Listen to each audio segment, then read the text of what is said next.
24 घंटा राज्य में अनेक स्थान में हालुका मध्यम धरण वर्षा रेकर्ड कर खास कर उपकूल ओडिशार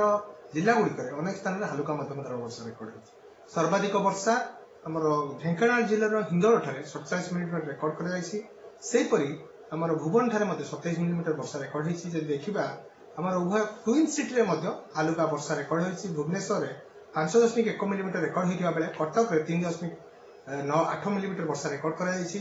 जो गुरुचाप बल सक्रिय रही प्रभाव में जलीय बाष्पूर्ण वायु क्रमागत भाव राज्य को प्रवेश कर प्रभाव में गत किसी दिन धरी हालुका मध्यम धरण वर्षा रेकर्ड कर अनुमान कर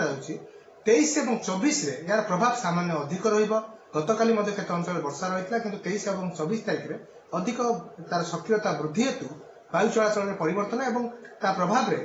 आम उपकूल ओडिशा समेत पाख पार्श्ववर्ती जिला गुड़िक वर्षार मात्रा सामान्य अधिक रही पूर्वानुमान जारी कर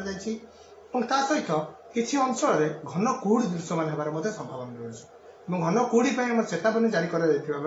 आमर जो रोचे वर्षा मुख्यतः भाव में सूचना जारी कर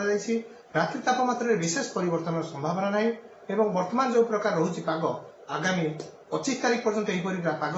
रात्रि और दिन तापमात्रा तारतम्य सामान्य कम रोथुबारु आमर दिन तमाम ठंडा अनुभूत होउछि किंतु कोहला पाग से अनुमान कर 25 तारिख पर धीरे धीरे हटिबा और 26 रु पाग मुख्यतः भाव में सुखिला रहिबार संभावना रही।